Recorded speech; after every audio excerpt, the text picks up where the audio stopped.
Well, hello, everyone, and welcome to the May LifeWave Connect product webinar. My name is Jeff Hildebrandt, and I'm the Global Vice President of Marketing here at LifeWave. I'm thrilled to see so many familiar names joining us today. I hope that you know that each one of you plays a pivotal role in this journey that we're on together. It's a journey of health and wellness that empowers people around the world to lead better lives. Now, LifeWave continues to stand strong in our mission to light the way with innovations in life technology that reimagine the future of human possibility, empowering people to take control of their well-being, their livelihood, and their longevity. Now, thanks to your efforts in this life-changing mission, whether as a customer or as a brand partner, you're the reason that LifeWave continues to thrive. Your dedication and commitment are what fuel this incredible movement, making a positive impact on countless lives. So thank you for being the real heroes in this story. Now, today we have a particularly exciting session lined up for you. Our founder, CEO, and the brilliant mind behind our technology, David Schmidt, has prepared an incredible presentation on Carnosine. So this opportunity to dive deep into the science and benefits, and I encourage you to take notes and think about how this could enhance not only your life, but the lives of those around you. Now, please feel free to submit your questions at any time in the Q&A section. We'll address as many as we can towards the end of the webinar, but we do get a lot of questions each week, so it's hard to get to all of them. So now, without further ado, let me introduce a visionary leader and relentless innovator, David Schmidt. David, the floor is yours. Jeff, great to see you. It's good to see you too. And it's wonderful to have our brand partners from all across the globe on with us today. And this should certainly be a very interesting LifeWave Connect. And I will start out by saying that we have never done a LifeWave Connect webinar quite like this before. Also, I think it would be fair to say that while you did say this was about Carnosine, we're not really going to start with Carnosine today. I promise that we will talk about it, and there is going to be product training on Carnosine, but we're going to start from a rather unusual place. Well, I've been excited. You kind of teased this to me a couple of days ago, but I don't really know what's coming. So I'm going to have my notepad out as well. And I'm excited to hear all the good stuff too. What I want to talk about today is how to be a real life superhero. Now, Jeff, this is going to come as a shock to you. But when I was a kid, I wanted to be a superhero. What? I know that's difficult to believe. But, you know, and I partly blame my parents because one Halloween, they dressed me up in a Superman costume, and then I was hooked for life. I used to rush back from school to see Superman on TV, the 1950s George Reeves. And there was a Spider-Man cartoon then from the 1960s, and I would watch these things and take it in, and I thought, oh, it would be so cool to be a superhero. And then as I was growing up, I went to church and I would read these stories about and hear these stories about Jesus and how he was healing the sick and feeding the hungry. And I thought, oh, that would be so cool to be able to do those things for humanity. But I had this idea, and then in our research, the strangest thing and most amazing, wonderful thing happened is that God has already provided the answer to how people can rise above who they are and become something extraordinary. Now, of course, the main reason to read the Bible, the main reason is, of course, eternal life and salvation, how our sins can be forgiven, and how we can be redeemed. That would be the main reason. But what's extraordinary is what we found is that there's actually numerical codes that are in the Bible, and we have found in our labs these same numerical codes in living systems. And the implications to this are really extraordinary. Our application, which we'll be talking about at our conference in October, is how we can use this information to increase human lifespan and become younger and healthier in the process. That's one of the goals that we have. But today, I want to talk about being a superhero. And is there any way that that could actually happen? And I know that would be of interest to some people. But for those that aren't interested in being a superhero, it's okay, because you're going to find a way to dramatically improve your strength, stamina, endurance, and overall quality of life. And whether or not you want to use that recreationally, professionally, or just to have a little bit more energy in your step to get through the day, it applies to everyone. And as a consequence, you can be healthy and strong throughout your entire life. So that's what we're actually going to talk about today. Well, I think it's fantastic. I have a golf tournament coming up, so I need this. It's particularly timely, so I can make it through all 18 holes. Okay, that sounds great. I have complete confidence in you. Well, let's go ahead and get started with that as a background.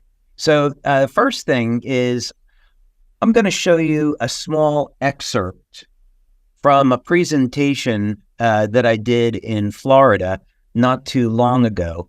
And this is one of the many, many benefits when you come to live events, because we're able to have more time and cover more information than we can on calls like this or through other means. So it's so great to come to live events, be part of the community, and of course use that as an experience to improve your personal life and also to grow your business. But this is just a small part of presentation that I did over a period of 3 hours. And what I want to talk about are these numerical codes that are in the Bible, just for a minute. And for the purpose of this information, I'm not trying to persuade you to be a Christian or any other faith. This is simply a matter of science, the fact that this numerical information is there. My personal belief is that the Bible is the inspired word of God, but what matters in this context is what this information can mean to you, how you can use this to improve your life in potentially a really dramatic way. So let's look at it from that perspective. So first, we're going to go to the Old Testament, and this would be Genesis chapter 2, verse 16 and 17. And we find that in the Garden of Eden, that there is the tree of knowledge of good and evil, and also the tree of life. So Genesis 3 said, "And the Lord God said, Behold, the man has become as one of us." This is after Adam and Eve ate of the fruit of the tree of knowledge. "Now, lest he put forth his hand and take also of the tree of life and eat and live forever." So there's some information here that we can gather. So if we just put aside any of our beliefs, if we were to assume that the Bible is indeed the inspired word of God, then what we would gather from this is that originally human beings were designed to be immortal. Never be sick, never age. When Adam and Eve fell from grace, then their lifespan was limited to about 1,000 years. And we have, of course, evidence of that in the Bible as well through these stories. After the fall of mankind again, with the great flood, God says, okay, well, now I'm going to limit your lifespan again. Let's say it's to 120 years. So what can we learn from this?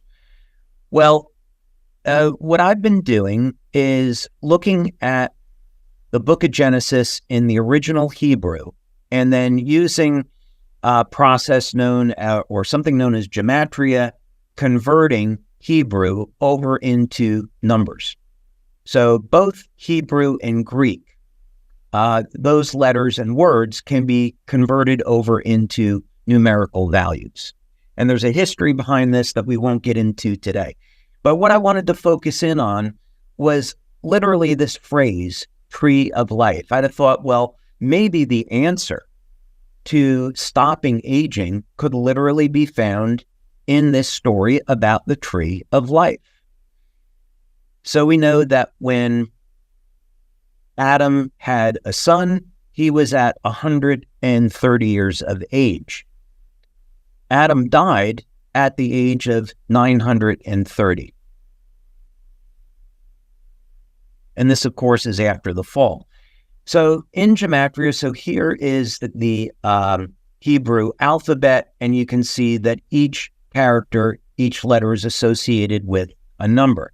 So it's a very simple process. You can do this with an online calculator of converting a word or a phrase over into a numerical value. So in this particular case, what we want to do is go back and look at literally this phrase, tree of life. That's I used an online converter, and this is what it came out with in Hebrew. Use a calculator again online, or you can do this manually, and you see that this phrase, tree of life, is equivalent to the number 159. Now, what I did here was to assume that that number of 159 was a frequency. Now, there is a very simple way of converting frequency over into wavelength. Essentially, what you do is you take the speed of light, divide it by frequency, and then you get your wave number. And depending on whether or not you want your wave number in meters, or in this case, we want to convert this to light, we'd use nanometers. Then we take that number and divide it into a range until we get to our range of visible spectra. Anyway, to make this simple, the frequency 159, which is the numerical number for tree of life, is converted into a wavelength of 857 nanometers. Now, what's extraordinary about that is that 850 nanometers in this range you find in the literature is the exact wavelength that you use to turn on the mitochondria in human cells. This is not a coincidence. There is no way this is a coincidence, and there's no way anybody would convince me it's a coincidence. Now, when you come to our event in October, I'm going to spend a lot more time going through other examples of this in the Holy Bible and how God has already encoded into the Bible these numerical sequences that are found in nature and found in species that are immortal. So the message that I have for you and the incredible news is that God already gave us the instructions on how we could find the answer to longevity and immortality. And this appears in nature, in species that don't age. The two of them match one another mathematically perfectly. Here's just a few references on this. This is a study out of the University of Auckland showing that 850 nanometers, which is in the infrared band of light, led to the greatest increments in cell respiration. So this is talking about the capacity of the mitochondria to produce energy. And the reason this is important is because we know that as human beings age, there is a decrease in the amount of energy that the mitochondria produces. That's number one. Number two, what's been found time and again by researchers all over the world that are looking for ways to improve mitochondrial function. This could be by increasing the compound NAD, could be through the use of acetyl L-carnitine and lipoic acid, variety of methods, is that as the mitochondria increases its energy output and becomes more useful, the genes of the cells change to a more youthful state. So the message here is you turn on the mitochondria, get the energy production up, and the cells in our body start to act like younger, healthier cells. So it's not a huge leap to say that the tree of life contained compounds to turn on energy in the mitochondria that would prevent the cells from degenerating. And we see this in nature already. So it's already happening in certain species. Here's just another quick example of a study that was done on photobiomodulation using 800, 850, and 1064 nanometer light, showing significant stimulation or enhancement of mitochondrial function. Also, improvement in circulation. Here's another study. So here's a great example how we can use this information today to improve your athletic performance. So imagine you're an athlete, or imagine you're someone in your 50s or 60s, and you want to naturally improve your athletic performance. Here's a way of doing it drug-free with light. So the implications to this are really extraordinary. Now, what does this have to do with carnosine? Well, before we get there, I started off by saying, well, what if you wanted to be a superhero? How would we do that? Let's use another biblical example for the moment to show that this has already happened in human beings. And we'll go back a few thousand years to the story of Samson. Now, we think of Samson as someone who was the strongest person that ever lived. But another story about Samson that's incredibly compelling from the point of view of biology is that he fought and defeated 1,000 men. You must have had to have an extraordinary amount of stamina to fight and defeat 1,000 people. Again, assuming that we can take this story literally, which I do. The question is this true? And if so, how would it be possible? I have some great news. We have an example of someone that's living today, and there's actually many examples. I'm just going to pick one person who gives us an indication that these types of extraordinary feats of stamina are true, and we know how to replicate it. So we're going to talk about this fellow, Dean Karnazes. And the reason to take a look at him is that what he has achieved in his lifetime is extraordinary. He has a genetic defect that, among other things, has allowed him to run 50 marathons in all 50 states in the United States in 50 days consecutively. I know that's something that I would never hope to be able to do. How did he pull this off? What exactly is going on with him? Well, let's go over to the Wikipedia page, and I want you to take a look at some of his highlights. He was able to run 350 miles in 80 hours without sleep. And he did that back in 2005. He ran a 199-mile relay solo. He also ran a marathon to the South Pole, and on and on. It's been said that he could run 60, 80 miles at a time just during normal exercise without any trouble at all. Back in 2006, we had a gentleman on our staff, Stan Cottrell, who was friends with Dean Karnazes and also was an ultra marathon runner. But what's interesting is that he has been studied, and what was found about his genetic defect is that his body did not produce lactic acid in the muscles.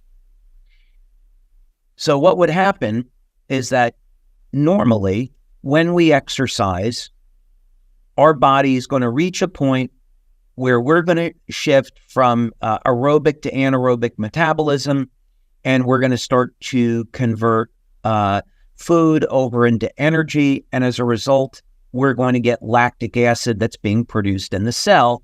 And this acid has an interesting impact on our biology. On the one hand, it's going to introduce fatigue into the muscle, but lactic acid is also a very powerful growth factor. So if you're someone that wants to build muscle, what's been found in studies is that if you introduce lactic acid to muscle tissue, the muscle tissue grows. So this is why it's important that when you're exercising, when you're doing resistance training, that you want that burn. You want that lactic acid because it's going to allow your muscles to repair and grow.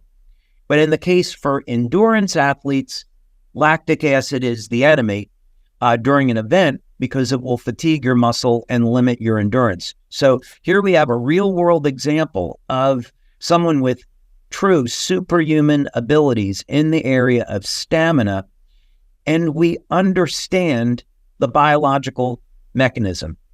And it's as simple as limiting the amount of lactic acid in the muscle. So you may be wondering now, how could we actually do this? How could a person without this genetic effect, if you didn't want to go through gene modification, which I hope you won't, what would you do to gain an ability like this and significantly improve your performance?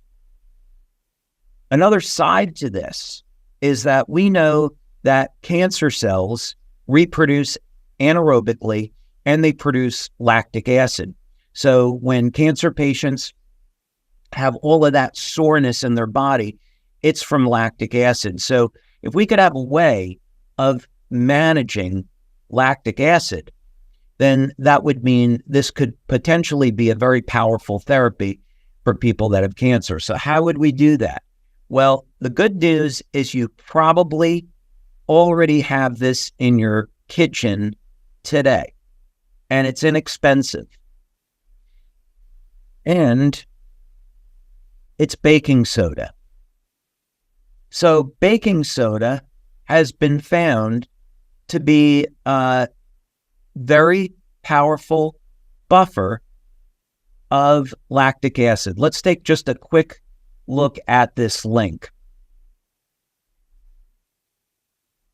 Baking soda is a base, so it's an alkalizing agent that can counteract rising acidity in your bloodstream and this way correct the negative effects of lactic acid. So in other words, you take baking soda through a specific protocol, which we'll get into, and that baking soda will limit your lactic acid production and significantly improve endurance. So something as simple as baking soda can help your body fight fatigue.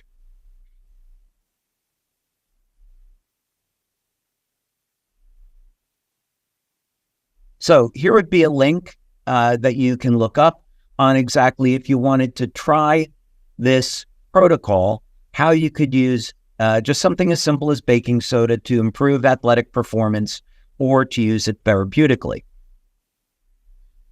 And again, we scroll down.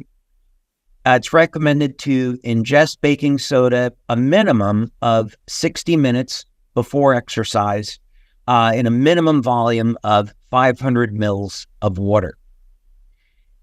And there's all different variations on this. So I would recommend that if this were something you were really interested in trying, because a dose of 14 to 21 grams of baking soda is a lot. Don't do that the first time out because your body has to adapt to it. It will cause significant intestinal distress. You get all kinds of problems with it.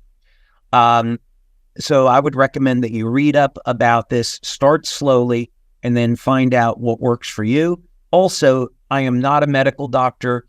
We are not providing any type of medical advice here. This is for information purposes only. So please consult with your doctor or your healthcare practitioner before you try anything here that we're talking about today. But again, what's exciting about this is that we see that there are examples of human beings like Dean Karnazes that have these superhuman abilities. The information here has a potential impact on our health way beyond physical performance.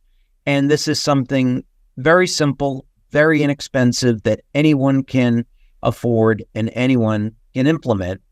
And it goes through a very simple mechanism, control of lactic acid.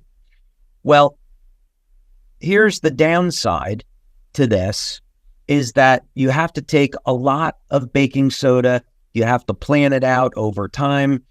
It's simple, it's inexpensive, but it does require some thought and planning. So what else could we do that would allow us to improve athletic performance by managing our blood lactate levels? That might be a different approach with a similar outcome other than sodium bicarbonate. And as probably you all guessed, what we're talking about here is carnosine.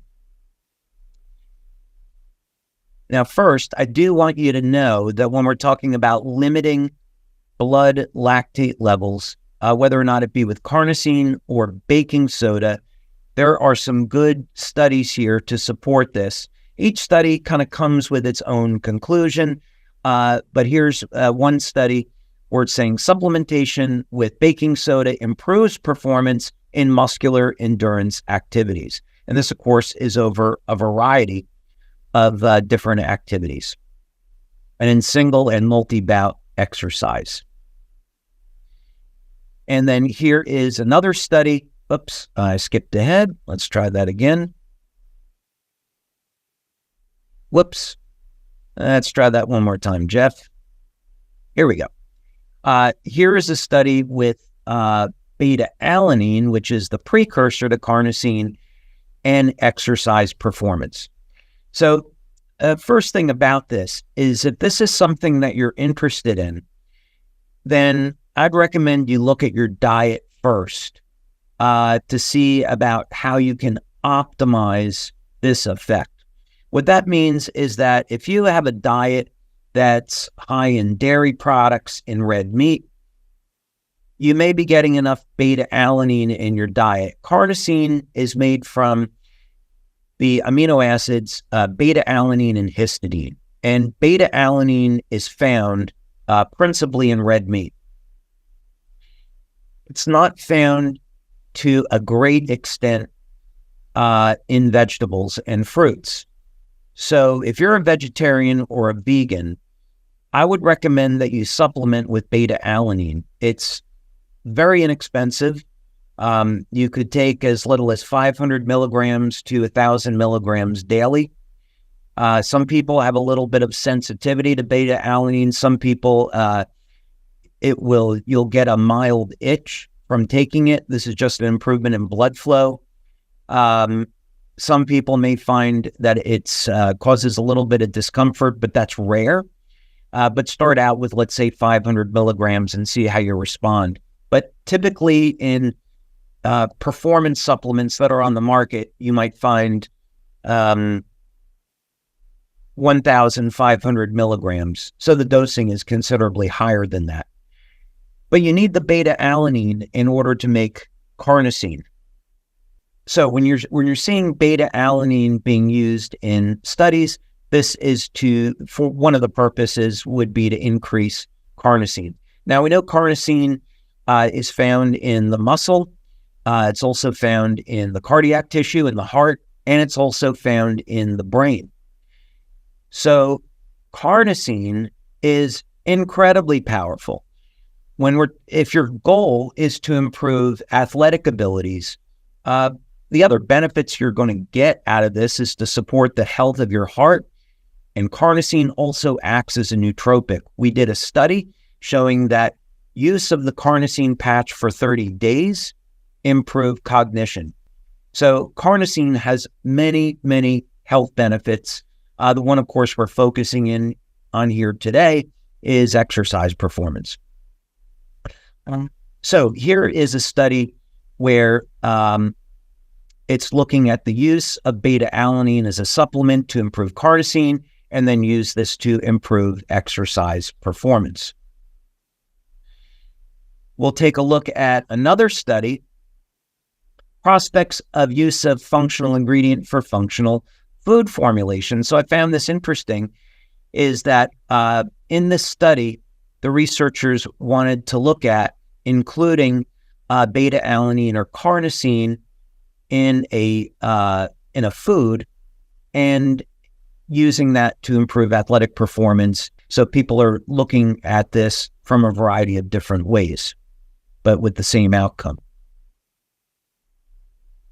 Now, here was an interesting study that I found that I wanted to share with you. And this one was a paper that was written on the use of beta-alanine supplementation relating to exercise and training. And you can see this came from Ghent University in Belgium. And we'll scroll down here and over back to the abstract. And the reason I wanted to point this out was because this had a very nice disclosure in the abstract of some of the many ways that carnosine can improve overall athletic performance and overall health. So, but generally, as you can see over here, carnosine may attenuate acidosis by acting as a pH buffer. So this is what shows up again, is, in other words, the believed method of action is that you have a high concentration of carnosine in the muscle. So once someone begins to exercise, this will buffer the pH, it buffers the lactic acid, and endurance and strength ultimately end up improving.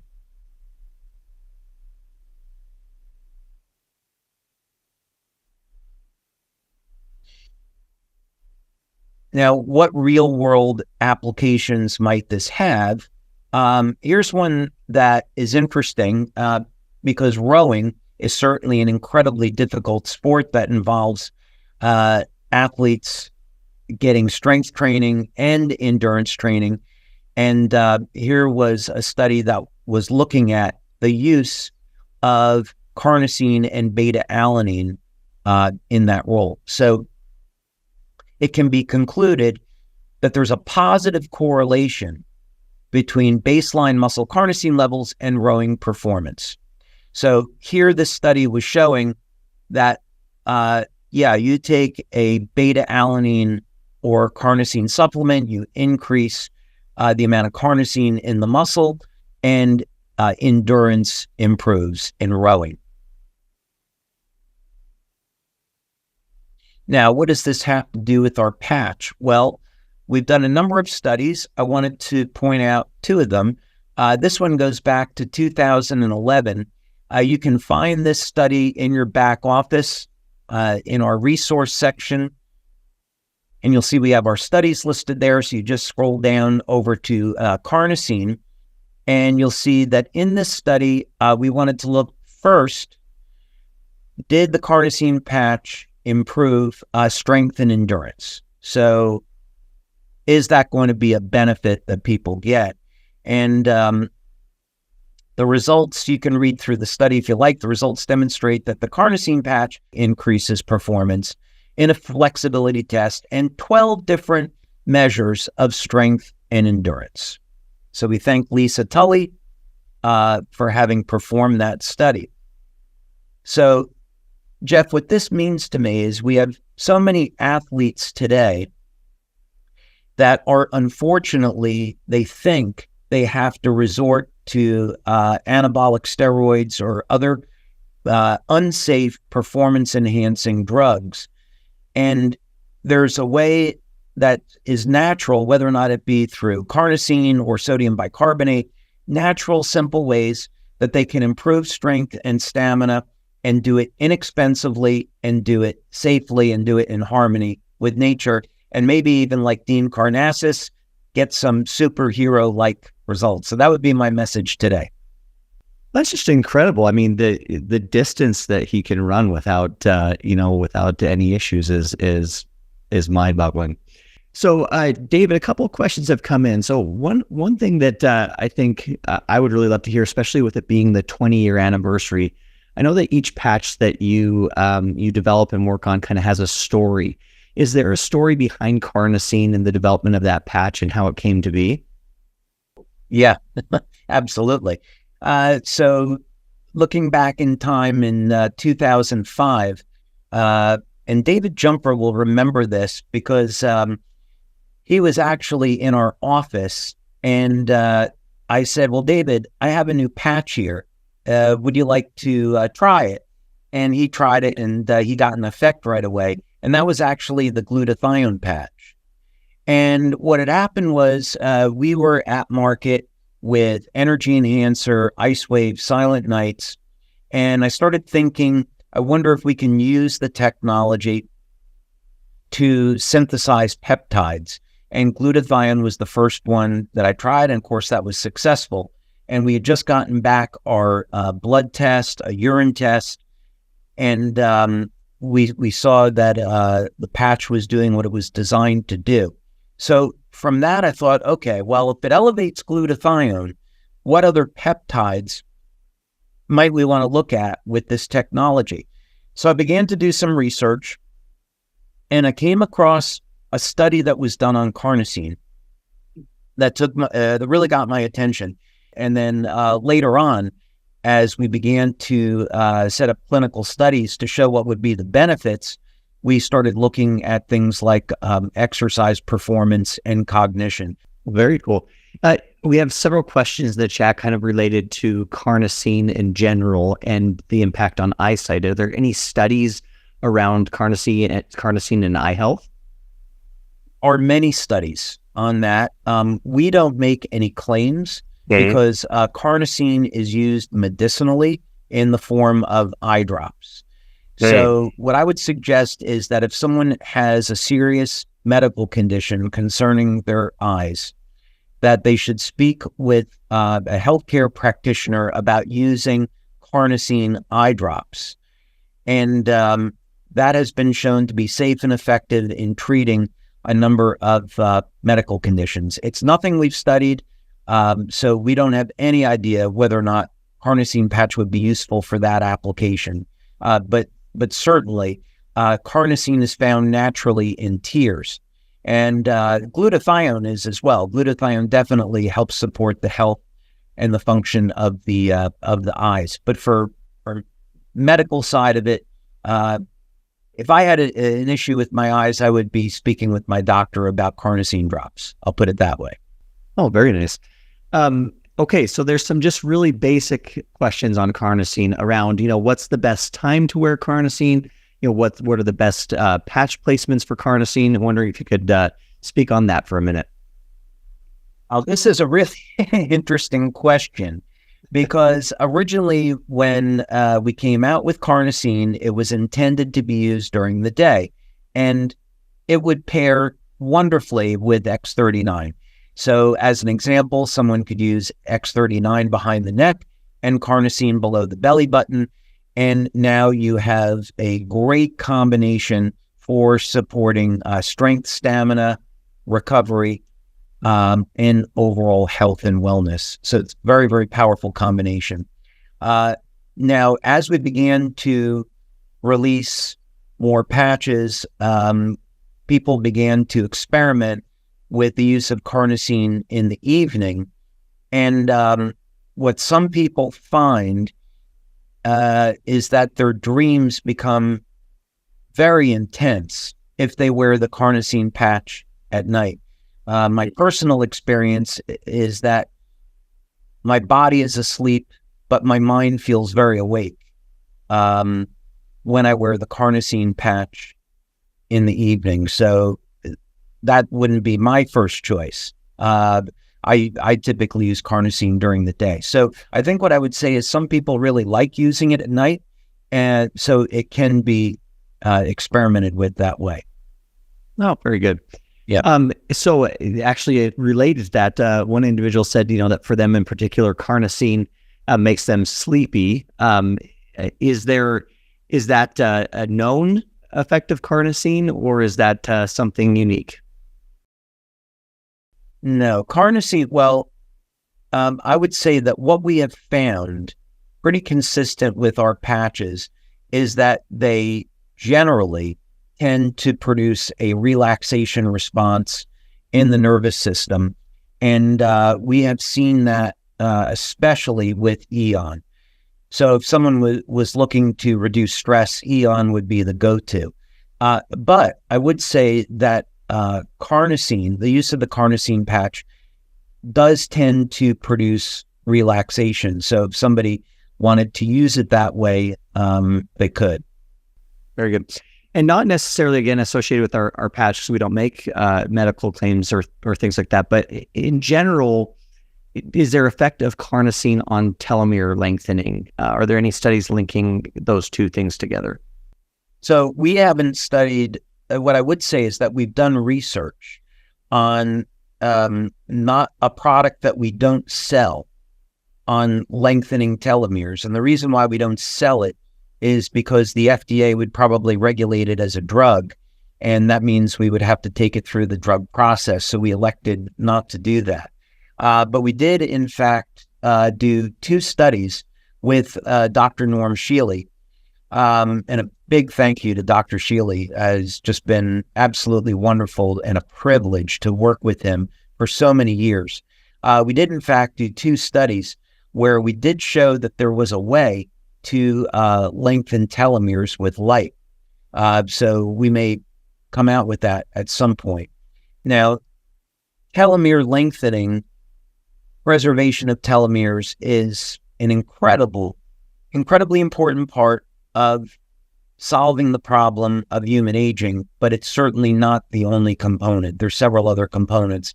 And when people come to the event in October, they're going to hear more to that story.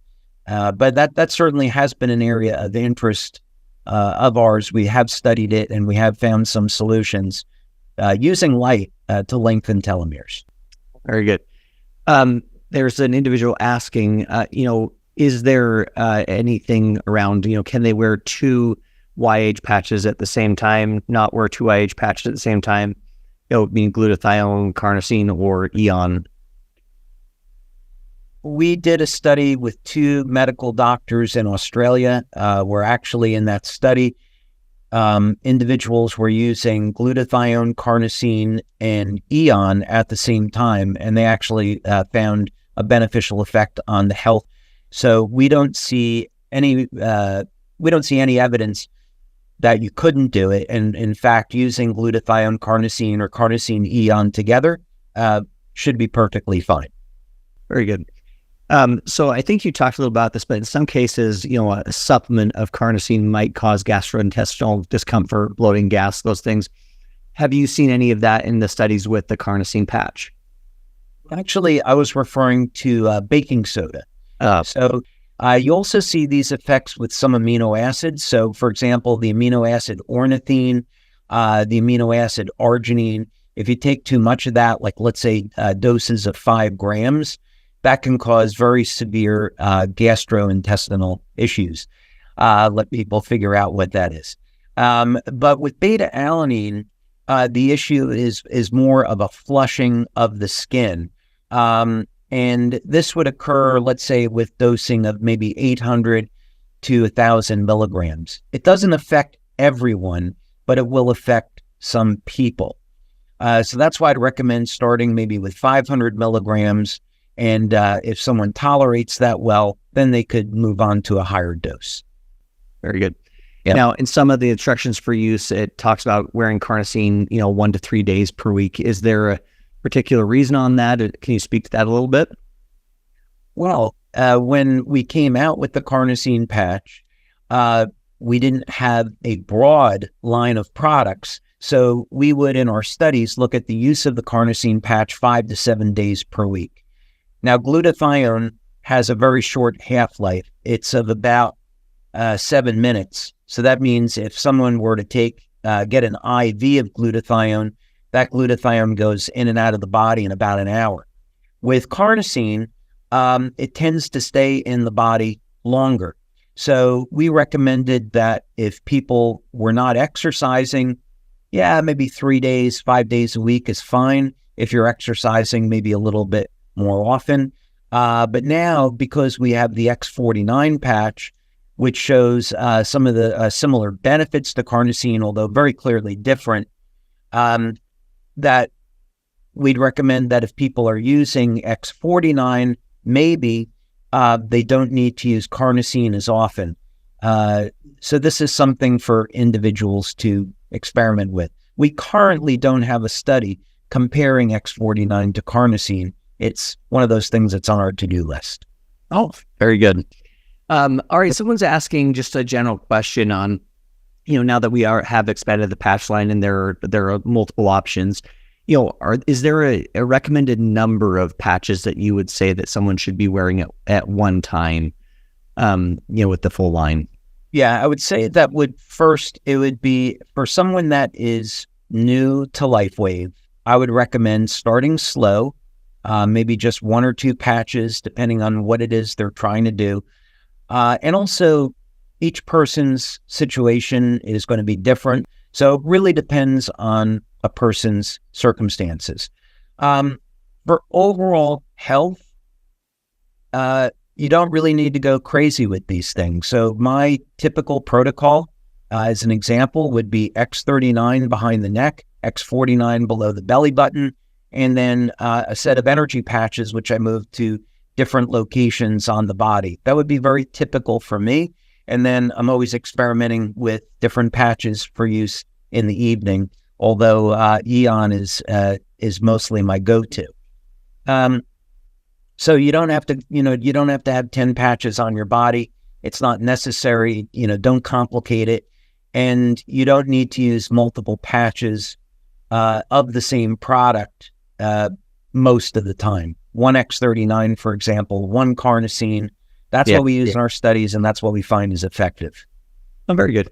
Now, as you were talking about beta-alanine and the supplementation aspect, the question always comes up, well, we know you're coming out with a supplement. Can you tell us more about it and when and things? Is there anything that you want to share on the upcoming supplements? Well, I'd say, you and I have had a fun time with putting together, the formulation, the marketing behind this. We did have the intention of releasing this in January. And unfortunately, we had a vendor that we were going to use to make the formula, and they didn't pass our inspection. So we had to start over with a different supplier. So that's been the reason for the delay. But we certainly intend to come out with the product this year. And we just want to make sure that it's done properly. And we're thinking of the long term here. But you can find information about the product online, and the intention of the supplement is number one, to support the activity of our patches and also support the health and vitality of the stem cells in the body. That's the intent. Well, very good. And I know we're still a couple of months away, but I think people are starting to get really excited for conference and the future of LifeWave. Is there anything you want to share, without giving away too much? Is there anything that you want to share about kind of things coming up and where LifeWave is going? Well, the conference is going to be extraordinary. So I can say definitively that we're doing a number of things at this conference that have never been done before in the network marketing industry. It is our 20th anniversary. There's going to be a ton of surprises. The brand partners that attend will definitely be getting more than they expect in an incredibly great way. It's going to be fun, exciting. We're going to have entertainment there, so people will be able to enjoy their time. We're, of course, going to be unveiling a new technology. I have some things that I'm going to bring with me from the lab to unveil that I want to share with our community, and things of that nature. I would say there would be, every day we have a fun surprise in a great way. We have phenomenal speakers that are going to be there, phenomenal speakers. And this is really going to be, we're really blessed to be in the position we're in. I'll put it that way. Well, I know I get more and more excited every time I talk to you, and what a great year for LifeWave to celebrate the 20th anniversary and lots of amazing things coming. Well, David, as always, we are close to being out of time here, but I wanted to give you the opportunity to, in the last few minutes here, share any other thoughts or any other things that you want to talk with the community about. I would say, we had April and March were the biggest months in the history of the company, and that doesn't happen without great leadership, without a phenomenal community, amazing brand partners all across the world. So I just want to express my thanks and gratitude for all of our brand partners that are out there building the business and allow us to be building the company and providing them with support of all the things that we're doing. But none of this happens, none of this works without our brand partners. So I just simply would say thank you. What an incredible message to end on. We appreciate everybody joining us. David, as always, we really appreciate your time. We appreciate your knowledge and the things that you share, and just another incredible webinar. We will see everybody next month. Thank you, Jeff. All right. Bye-bye. Bye now.